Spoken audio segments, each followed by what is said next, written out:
My friends, I am super excited for today's video because with me I have Noah Kagan. He is employee number 30 at Facebook, employee number 4 at mint.com, and then he quit his job at Mint and started appsumo.com, which now generates over $30 million every single year. This video will be about his own career, what he has learned in his entire journey working with Mark Zuckerberg, meeting Bill Gates and some really influential people. Everything that he has learned, he'll be sharing with you. The timestamps are over there. You can move around if you want to. On top of all of this, he also has an amazing YouTube channel on business and entrepreneurship that I think you should totally check out if you are into this. Make sure that you subscribe to this channel, hit the like button, and I believe that this one podcast will help you so much in your own career, how to get started, how to decide which company to go for, and so many other helpful lessons. Okay, so yeah, I hope you'll enjoy, and here is the video. Thank you so much for joining me here, and how are you doing there? Ishan, my best friend, I'm great. It's Friday Morning for you. Actually, I love every day. I hate when people are like, it's Monday. I'm like, change your job then. Exactly, I love that. Right, I love your YouTube channel. I think that is one of the most underrated channels on YouTube right now. You know, I hear that a lot actually, and it used to irritate me because it's like, you're underrated. And I think what I just focus on is like, if you do anything like a YouTube channel or a startup or a relationship, the secret of the success is how long are you staying with it? Because if you want to do really well at something, at the end of the day, it just takes a long time. Mm-hmm. Like if you want to build a car, if you want to build a successful YouTube show, if you want to build some software like AppSumo, our company, it's doing well and we're helping a lot of customers. But we've been doing this 11 years. Right. The YouTube channel, I've really only been investing in it, the youtube.com/okdork. I've done content sharing for a long time, but I've only done that show for about a year. So it doesn't mean like you've become popular in a year, but like do for 10 years. Right. And then if you're still underrated, you're probably doing something wrong. Mm-hmm. And so I just think it's like hard work times a long time Patience. Period is success. Right. Yeah. It just, we all want it so quickly. That's why I don't like crypto. I think people are like, I'm not rich today. What happened? I'm like, yeah, that's not how rich works. Right. Tell me about your crypto portfolio. What coins do you like to own? Oh man, you're getting deep. Let me tell you what I was proud of myself. When crypto's doing well, everyone is very like, this is the future. Exactly. It's the future. Yeah. I believe in crypto so much. Mm-hmm. And the moment crypto dips a bit, they're like, yeah, I never liked it. Yeah, exactly. And so when it dipped really hard this week, I bought because I woke up and I was scared because I was like, holy shit, I'm down like $500,000 cash. But I'm not really down because I didn't really I'm never planning on selling it. So I was like, you didn't lose anything. You only lose it's it only when a you loss start if you selling. sell. Yeah, exactly. Yeah, it's only a loss if you sell. So I was like, do you think there's a future where this is going to be very important? So yes, I bought. The way that I'll tell you where my portfolio is today, and then I'll tell you how I got there, because I think how I got there is more important. So right now, and I can pull it up. I think I have 25 Bitcoin, and then about 150 Ethereum, and then I have about 100,000 in like stupid coins. Stupid coins. Like stupid shit, like Dodge, whatever, Shiba Inu. whatever my. Yeah, whatever. I don't do Dodge and I don't do Shibu, Shabu bullshit. I try to only do coins that I actually think have a function. Like, do I see a function in this that I'm using? So, for example, I've been using Uniswap. It's really interesting. I think what crypto is like, because there's money in it, is why it's exciting. Why aren't people talking about AR or VR? Mm-hmm. Because you're not making money. Right. Like, if you were making money, everyone would be doing that. And so I think what people should be looking, not just about the making money part, but what's happening here technically, that you can then apply to businesses. So like Uniswap is an interesting one where you can actually put in your tokens and create liquidity so that people can trade with your money. Right. And it's interesting, that happens in the financial markets. Like when you buy a stock, you're buying it from someone else here. Mm-hmm. So anyways, it's been interesting to try to explore these technologies and how it's going to be a part of the future. I think what I would recommend in terms of the portfolio, I just buy every day, I'll just tell you, every day I buy $500 of Ethereum. Okay. Every day. So instead of doing like an That's SIP every single week, you're just doing every single day. Dollar Every cost day, averaging $500. out. Yeah. Yes. And then when market goes down, 500. When it goes up, 500. And I think I have nice, yeah. So with Bitcoin I do less. I think Bitcoin I'm doing about $1,000 a week. Mm-hmm. But the bigger thing here is that I've been doing this for 5 years. And if you're starting small, just do small amounts. I think the thing that people get messed up on is, especially if they're younger, is they're like, I'm going to go crazy on this stuff. And I'm like, that's just stupid. And also, unless you're a professional, like focused on it, what I recommend is become a professional in anything. And the things you're not a professional in, just figure out how you can reduce your distraction and then place long-term bets. So for crypto, 5 years ago, I just started placing these $500 bets and I've added to it. But now I try not to get too distracted. I definitely check it because it's exciting. Yeah. But I think what I've really thought about is like, where am I getting the best return on my time? So for me, creating companies, scaling these companies like AppSumo.com, which is almost a 9-figure business, is a really good way to make money. But people get very distracted with the shiny stuff, like real estate. Like, go buy real estate. Okay, you could make $1,000 if you Airbnb, or maybe if you do something.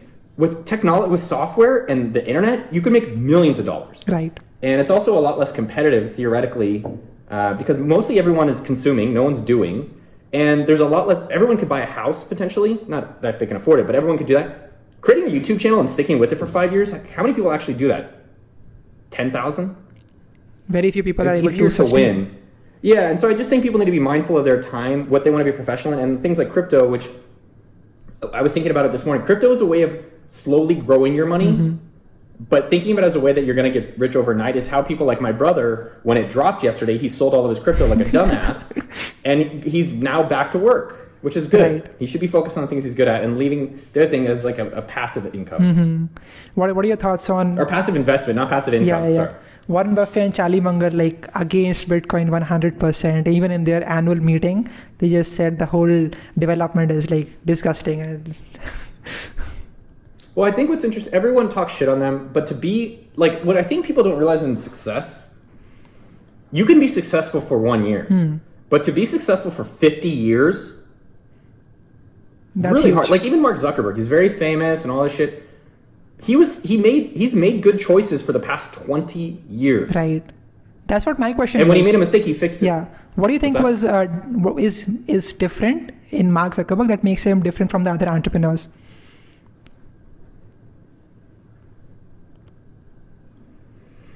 I would probably say two. I've worked directly for him, so I know him. Right. I wouldn't say I know him well these days, but I knew him pretty well then. I think there's two things that were very apparent about Mark versus everyone else. Mark had a bigger vision than everybody else. Like, how big, like, let me ask you, how big do you want your YouTube channel to be? 5 million, 10 million subscribers. I don't have like a goal in mind that I want to get there, but I just like feel like that. That's exactly my point. I'm not criticizing you. I'm not putting you down. Mark is like, I want to own YouTube. That's Mark. I think that's number one. He has a bigger vision than everyone else. And then he is exceptionally gifted. He was just like his product sense, his customer sense, like news feed. He was talking about these things like early on. And like when I got there, he was like, hey, we're going to open up Facebook to everyone. And no one else was really like that, intellectual about it. He's really gifted. Like I've met him, I met Bill Gates. Were you working with Mark Zuckerberg when he turned down the Yahoo offer? Yes. What was going on in the company at that time when they suggested that huge deal and he said no to that? Two things happened. One, he fired people that wanted to sell. I will tell you, this is the interesting part. It was very inspiring. Okay. Because this guy is like, hey, I could have just made like $500 million for myself. I don't care about the money. I want to take over the world. Right. And think about that as an inspiration to work somewhere. Wow. It was like, I remember him giving the speech about it and we were like, oh shit, it's on. And like my boss got fired because my boss wanted to sell. Right. I was there for a year, right? And I was there for a pretty interesting year. I went from scale, I think I was there around from like 10 to 50 million signups. I think what's more interesting is not about my stories, it's more about the lessons for the audience. Right. And I think the thing that was happening is, one, go work for places that you just want to work at because you're excited about the opportunity, not because of the money, but like I was using Facebook really early. I was building a lot of college websites. So go work for places you're excited about. Like, what am I excited about? I am interested in crypto stuff. I'm interested in like software. I'm interested in entrepreneurship. That's AppSumo, right? We don't do crypto, but like I like startups. I like marketing. I get that to do that all day long with AppSumo. So for anyone out there, I liked Facebook. I was going to quit to start my own company. I was working at Intel. So that's number one. Number two, I would say that if you could be a part of anything that's hyper growth, if any company is going through hypergrowth or it seems like they're going through hypergrowth, go be a part of it. Because the amount of professional growth I had, personal and professional, was just like exponential. Because one, the people that are there are insanely talented, and then you can apply that type of knowledge to any business. And I think that's really benefited AppSumo. It's benefited my whole career. And I'd say lastly, like, people always talk about working around smart people. But most people, and I'm seeing it in I'm seeing it. I've seen people in our company hire dumb people. Okay. How does that happen? And so it happens because you hire a dumb person who then is intimidated, so they hire a dumb person. Oh, like I am not the smartest reaction. person. It is, well, they're intimidated. So the question is, who around them is really superior? And you don't want a rock star, you want a band. Rock stars are individuals, bands are teams. And so I'm not saying that our company has a lot of amazing people, but I think what I was highlighting is that at Facebook, the customer support people were Harvard master's students. The customer support team. Right. Imagine that. Imagine like the smartest people in India being customer support people. It's crazy. That's the level of excellence that they were hiring. And to be around that consistently is just mind-blowing. So I would ask the question is that either at the companies you're at or the friends you surround yourself with, like how much are you actually intimidated or consistently learning something new? And I think it gets harder as you get older, but especially in your 20s, teens, like go be around people that you feel like uncomfortable around. Right.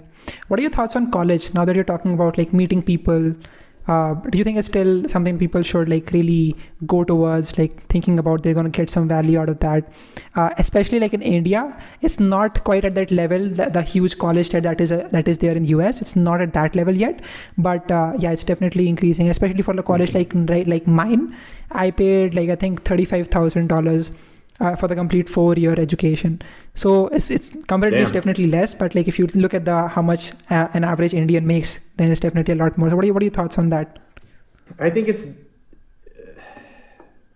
going to be probably both at the end of the day. I went to college, I went to Berkeley, and I loved it. Right. I loved it. I think a lot of people, including myself, are like, well, if you look at the ROI, you spend $100,000, but you're not getting $100,000. And like, I think there's been studies that show you actually do make more out of college. I think colleges probably need to evolve. Right. Yeah. And I think it's good that they have competition. Right. Like I wish governments had competition. Right. Like there's no competition in America. They can just do whatever they want. It's like if you move, you lose that right. And so I think it's good that colleges have to evolve with the modern day. And I also think, like I was taking boxing class this morning. I think the responsibility is on the student. Makes sense. If you're not learning or getting something out of something, that is your responsibility, not the teachers. Especially as you get over the age of like 15 to 18, like take ownership if you're not learning something. If you're in college, you're like, this is a waste of my time, then leave. And if it is, then stay. I think it is amazing that there's a lot of online courses and different programs and stuff like that. The reality though is that if I told you like I went to Udemy for marketing, like Udemy, you heard of Udemy? Yeah. You're like, oh, but if I told you I went to MIT, what do you think about that? It's a completely There's still a status on MIT. There is, definitely. There's still a status that like if you went to MIT, you have a huge, huge thing. Right. I won't say that word.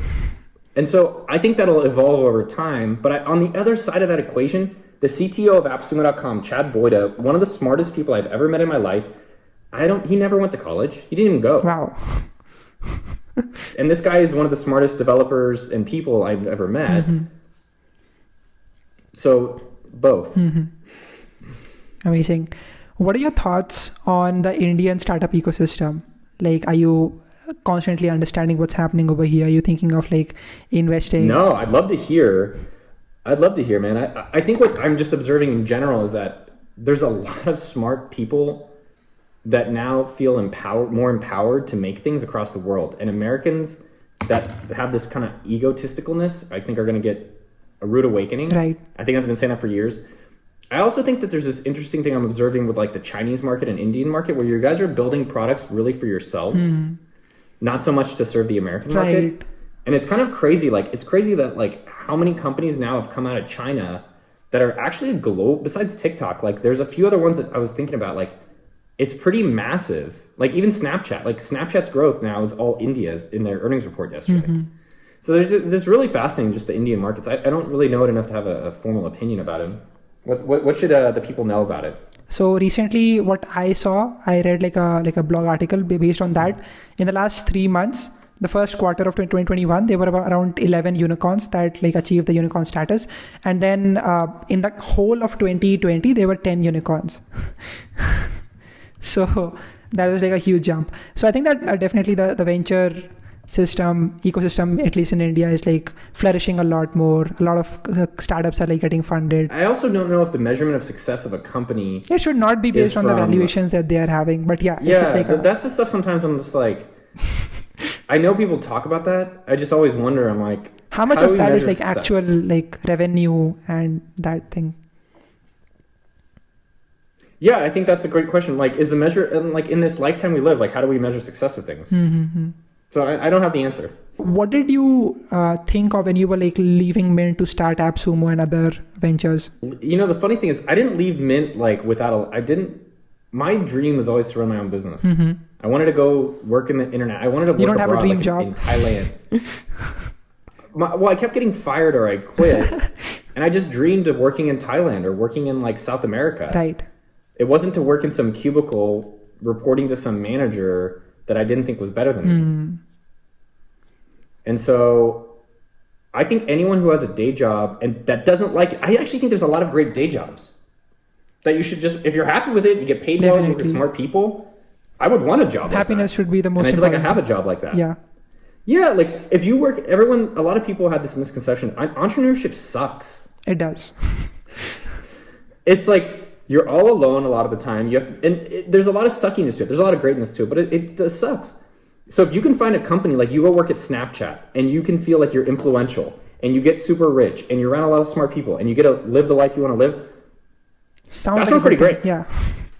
Yeah. And so I think there's this misconception that, you go run your own company, it's always better. Mm-hmm. But at Mint, I loved it, but I always knew for me, I'm like, all right, I wanted to have a little bit more decisions and control. I love the product. I think one of the things about business is like, go work. If you're going to die, might as well work on something you're interested in. Right. All these people waste all this time doing stupid shit. Like there's these guys I know, they're doing debt collection. And it's like, do you really care to build software for debt collection? And if they do, I'm all for it. But at the end of the day, like if they don't, they're wasting their time, which is literally never comes back. Right. And so with Mint, the thing I would encourage anyone, if you don't like your job or you have a dream, start planting the seed immediately, right now while they're watching, right effing now. And that's what everyone's like, well, I need this thing, or I don't know this, or I got to read another book, or I got to watch another YouTube thing. I'm like, get off your ass and do it. Right. And so at Mint, and I know people have kids or people, but if you're young or you're poor, like this is a great time to do it. Mm-hmm. Everything is accessible. Things are so cheap. You can get started right away. The downside is not so yeah, as in much. the morning. What's that? The downside, like let's say it goes. There's no downside. People are just weak. Mm-hmm. They're weak. And like, for me, in the mornings, I was getting up. At lunch, I was working. At night, I was working. Weekends, I was working. And then I found Facebook apps, like those games. I was like, oh, this seems like an interesting opportunity. I could see it being big. I used to play Facebook games every single day, like all. Yeah. So, well, I was building it and it started working. And so if you don't like your job, I never encourage anyone ever to quit their job to do a business. Mm-hmm. I say have your business be your Series A or your angel investor if you don't like it. Start your company there, and when it's clear that it can make enough money to cover your lifestyle and keep your lifestyle costs low, your COLA, your cost of living adjustment, like not adjustment, but keep your cost of living low. If you can you don't need to make a lot of money, and then you could have freedom. Mm-hmm. And so I was able to keep it low. I worked all the time, and then when it finally got to a few $1,000 a month, I quit Mint.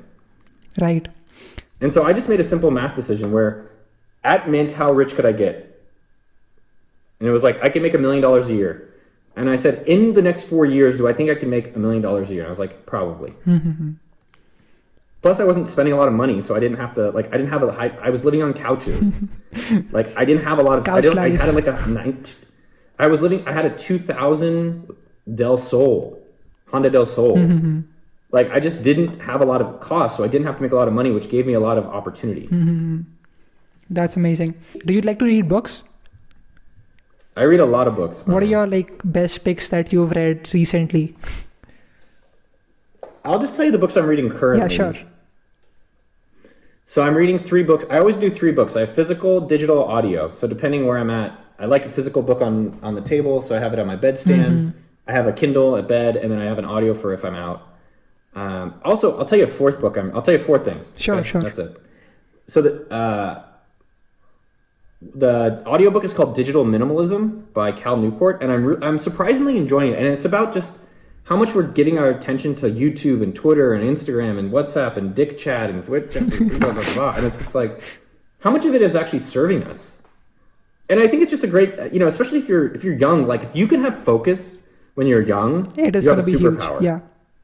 Yeah, if you can actually focus and do things, you're going to be very, very. It's so easy to be successful nowadays if you can just pay attention to something. Right. That's not a consumption thing. So digital minimalism, I love. I'm reading a book. The digital book I'm reading is called Die with Zero, and I really like this book because it's an encouraging. All the books I'm reading, I try to, if the book sucks, just get rid of it right away. So you believe that the book really also should have the liability, like they should be able to keep you engaged. Yes. Yeah. Yes. That's their job. Yeah. Do your job. So this book, Die with Zero, is how do you die with no money? And I like it conceptually because it's about telling people, how can you live now? Bill Perkins. How can you go? Yeah, so I like that just as a mental model because people are so focused on making the money. But I think especially if you're Jewish or if you're not just Jewish, but like if you're born in countries or if you're born with family that's very like save, it's almost hard to get out of. And it's not go waste all your money, but how do I actually live? So I like that. The physical book I'm reading is called Models by Mark Manson. And he's the guy who wrote The Subtle Art of Not Giving a No, it's an old book. I like books that not people are reading or talking about. And it's a book, it's a dating book. Okay. And it's a dating book at the thing, but it's a really nice dating book. I'm really enjoying it as a way of being, how to think about approaching women, how to interact in relationships. I think if you ever want to get good at sales, you could be good at, if you can be good at dating, you'll be good at sales. Definitely. And then I'd say the last book I'm reading, I'm just trying to also be quiet, Ishan. I'm really trying to be quiet these days. There's a book called Quiet. There is a book which I've read called Quiet, but it's not about that. I'm literally, like yesterday, I went just go for a walk for an hour. Or like yesterday, I bike rode for 2 hours. There's nothing on, no podcast, no music, no audiobook, just Noah. I was just hanging out with the author. And it was awesome. I'm like really trying to push myself more to doing that. Right. Amazing, Noah. Thank you so much for joining me here. What would be your one last message to people that are watching this video right now? They have been watching through the whole podcast that we've just done, and they are like more in college right now, trying to start their career. What would you like to say to them? Are a lot of them Indian, by the way? Yes, about 95% of them are in India. Damn, that's impressive, man. Indians are impressive. I love Indians. I like Indian food. I've had a lot of Indian food lately. Which one do you love the most? Here's the thing I'd say for... I like anything with sauce. Oh, yeah. Have you I like tasted roti samosa? Or not. Yeah, just give me bread and sauce, and I'm just like digging, Let's try go. not to use the fork. Yeah. Yeah, try not to use the fork. Here's the thing I'd say for Indians, as well as for anyone. Why not you? Why not you? Why not you to be the next big YouTuber? Why not you to create a big company? Why not you to have a great relationship? Why not you? Makes a lot of sense. Everyone should understand this one point. Just like self-doubt is what like kills down a lot of dreams where people have, especially in India, where people have their own stereotypes of what a successful person looks like. Yeah, why not them? Why couldn't they be the one that actually...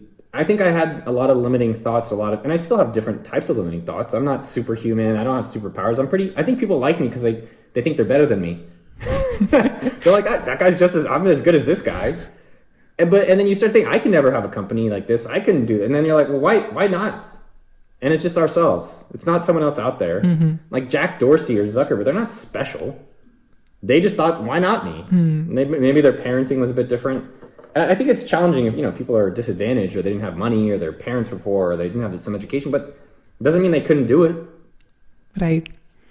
Thank you so much for joining me here. Ishan, great questions, my man. I'm rooting for you. I want to see. Don't forget me when you're at like 10 million subs. I would definitely will not. YouTube. That is the episode. I hope you got to learn something from this. I had an amazing time talking to him. Make sure that you let me know in the comment section what is your experience been like looking at this episode. What did you learn about this? You can write down your own insights in the comment section. That would be really great for other people to learn. And yeah, make sure that you subscribe to this channel. Follow me on Instagram. Follow him on his YouTube channel as well. That is it. I'll see you in the next video. Bye-bye.